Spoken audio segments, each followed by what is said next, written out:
चरित्र अभिनेत्री म्हणून आवारा, नया दौर, गंगा जमुना, हम दोनों, गाइड, दोस्ती, संगम, वक्त, राम और शाम, फूल और पत्थर, सत्यकाम, आन मिलो सजना अशा अनेक गाजलेल्या चित्रपटात त्यांनी भूमिका साकारल्या।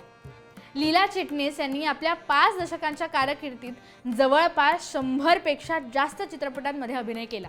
या दरम्यान अशोक कुमार, दिलीप कुमार, राज कपूर, देवानंद, राजेश खन्ना, सुनील दत्त, नलिनी जयवंत, वहिदा रहमान अशा अनेक दिग्गज कलाकारांबरोबर त्यांनी काम केलं।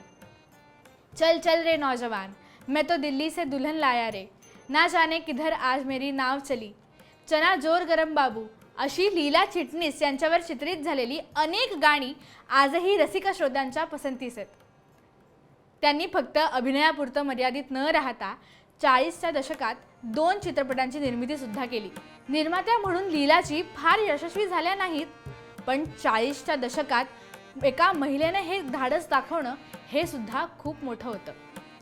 1955 साली प्रदर्शित झालेल्या आज की बात चित्रपटाचं त्याने दिग्दर्शन केलं, पण दुर्दैवानं बॉक्स ऑफिसवर तो चित्रपट काही चालला नाही। कदाचित फार कमी लोकांना हे माहिती असेल, पण लीला चिटणीस आर्ट्सच्या पदवीधर होत्या आणि 30-40च्या दशकात एवढं शिकलेल्या त्या एकमेव अभिनेत्री होत्या। त्यामुळे बॉलिवूडमधील पहिल्या पदवीधर अभिनेत्री म्हणून सुद्धा त्यांनी स्वतःची ओळख निर्माण केली।